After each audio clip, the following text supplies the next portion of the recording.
The alarm cut through the school hallway like a blade, and I hit the floor before I even understood why my body moved. My name is Ellie Marsh, and for 4 months, I had been the strangest student at Kestrel Station School. I wore heavy armor plates over my uniform every single day, and nobody knew why. They only knew that it made me an easy target. That morning started like any other. I walked into the gymnasium for a routine drill, the kind every student had to complete twice a month. Foam blocks lined the walls, a recorded siren buzzed through hidden speakers, and red lights blinked along the ceiling to imitate an emergency. Nobody expected it to feel real. A boy named Colin Bray stood near the control panel with a smug grin on his face.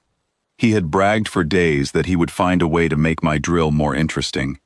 I did not know what he meant until the alarm suddenly grew louder, sharper, and the lights flickered in a pattern I recognized instantly.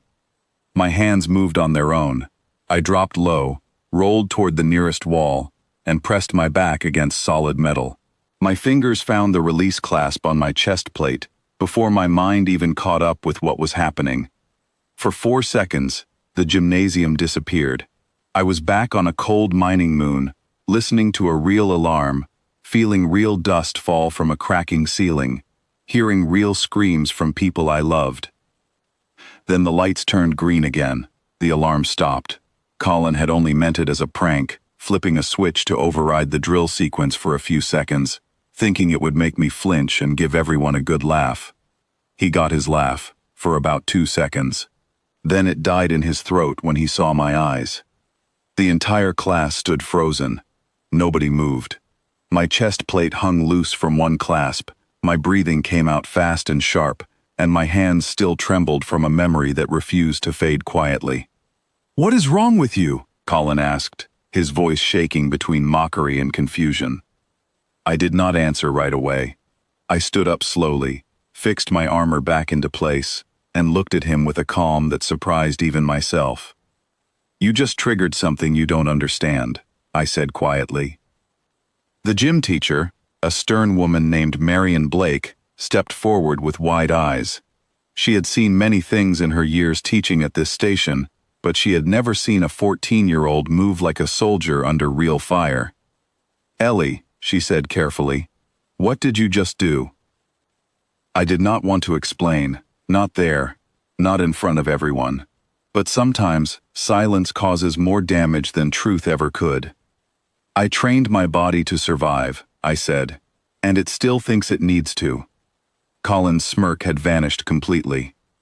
The other students whispered among themselves, confused and unsettled by what they had just witnessed. A boy named Adrian Fitch, who used to laugh loudest at my expense, now stared at me like he was seeing a stranger for the first time. I sat down on the gym floor, catching my breath, ignoring the stares. This was not the first time my body had reacted before my brain gave permission. It probably would not be the last. Later that day, during lunch, whispers followed me everywhere.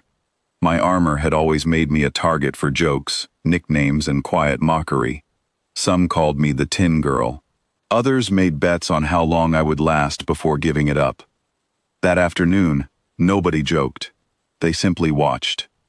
A girl named Priya Nolan, who rarely spoke to anyone, sat down across from me with a tray of food she barely touched. She looked nervous, unsure of what to say. "Is it true?" she asked softly. "What Colin did? Did it really feel real to you?" I nodded once, unwilling to give more than that. "I saw your scar," she added quietly, "on your collarbone, when your armor shifted." My stomach tightened. I had been careful for months to keep it hidden, wrapped beneath fabric and metal, so nobody would ask questions I did not want to answer. But drills do not care about secrets. Sometimes the truth slips out, no matter how tightly you try to hold it.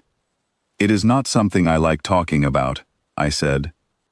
"You don't have to," Priya replied. "I just wanted you to know that I don't think it's funny. Not anymore." Word spread quickly across the station school. By the time classes ended, teachers were called into meetings, students whispered theories, and my name appeared on lips that had never once used it kindly. Colin found me near my locker before the last bell rang. His usual confidence had faded into something quieter, almost like guilt trying to find the right words to escape through. "I didn't know it would do that," he said. "I thought it was just a joke." "You didn't know," I said, "because you have never needed to know. That is not something to be ashamed of. It just means you were lucky." He looked down at his shoes, unsure how to respond. "Where did you even get scars like that?" he finally asked. "Real ones. Not accident scars, not sports scars." I hesitated for a long moment before deciding the truth deserved to be spoken, at least once, at least here. "My colony used to work a mining operation on a moon, called Ith," I said. "When the company running it lost its contract, they left without warning. No ships came back for us. No supplies. No support. Just silence, and a countdown on a failing life support system." Colin's eyes widened slightly, but he stayed quiet, letting me continue. "The security team assigned to protect us decided that if nobody was coming, they might as well take everything valuable before abandoning the moon completely. We had no soldiers. We had miners, farmers, and children. All we had was old maintenance armor meant for cave collapses, not conflict." I tapped the plate covering my chest gently, the same one people had mocked for months. "My father cut this down to fit me the week before everything fell apart. He gave me one rule: move before you think. Never let them see you hesitate." Colin said nothing for a long time. The hallway around us had grown quiet, students slowing their steps just enough to listen without being seen listening. "I didn't stop wearing it after we were rescued," I continued, "because some part of me still does not believe it is over. My body remembers things my mind wishes it could forget." For the first time since I arrived at this school, nobody laughed. The following days brought quiet changes. Students who once whispered jokes now offered polite nods. Teachers watched me with a mixture of concern and quiet respect. Even Adrian, who used to lead most of the teasing, apologized awkwardly during a shared class project, admitting he never imagined what hid beneath the armor everyone mocked. Priya became someone I actually looked forward to seeing each day. She never asked more questions than I wanted to answer, and she never treated my silence as something strange. She simply accepted it, the way real friends often do without needing explanations. Marion Blake requested a private meeting with the school counselor, insisting that safety drills be adjusted so no student could manipulate emergency systems again. She apologized personally for what happened, admitting she should have monitored the equipment more carefully. Colin, surprisingly, became one of the few students who defended me whenever old jokes tried to resurface among younger students who had not witnessed the incident themselves. He never openly admitted fault the way most people expected an apology to sound, but his actions spoke clearly enough. Weeks passed, and slowly, the fear inside me began loosening its grip, just slightly, just enough to notice.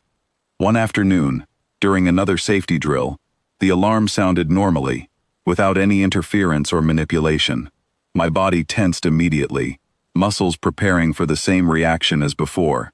But this time, I paused for half a second longer before dropping into position. It was not much, but it was something. Marion noticed it too. She gave me a small nod from across the room, a silent acknowledgement that progress, however small, still mattered. That evening, walking home along the station corridor, Priya caught up beside me, matching my pace without saying much at first. "You didn't flinch as badly today," she said eventually. "No," I admitted, "not as badly." "Maybe one day you won't need the armor at all," she said gently. I looked down at the plates still covering my chest, thinking about how heavy they once felt, and how strangely light they had become compared to the memories hiding beneath them. "Maybe," I said, "but for now, it still helps me feel steady." Priya smiled slightly, understanding without needing further explanation. As we walked further down the corridor, sunlight simulated through the station's wide windows, casting warm light across the hallway floor. Students passed by, some offering quiet greetings, others simply nodding in recognition, no longer treating me like an outsider wrapped in strange metal. For the first time since arriving at Kestrel Station School, I felt something unfamiliar settling quietly inside my chest, something that almost resembled peace. I still carried scars beneath my armor, and I likely always would. But I had learned that scars did not need to be hidden from the world to be understood. Sometimes, showing them, even accidentally, created more connection than any explanation ever could. Colin, once my loudest critic, now walked several steps ahead, holding the door open for both Priya and me as we reached the school entrance. It was a small gesture, but it meant more than any spoken apology. Outside, the artificial sky of the station glowed a soft orange, mimicking a sunset none of us had ever truly seen with our own eyes. I paused for a moment, breathing slowly, feeling the weight of my armor differently than I had in months. It no longer felt like protection against ridicule. It felt like a reminder of everything I had survived and everything I still intended to overcome. As we stepped into the evening light together, I realized something important. Strength was never about hiding pain behind cold metal. It was about carrying that pain honestly, allowing others to understand it, and slowly learning to breathe, without waiting for the next alarm to remind me of what I had lost. For the first time in a long while, I did not walk facing the door. I simply walked forward,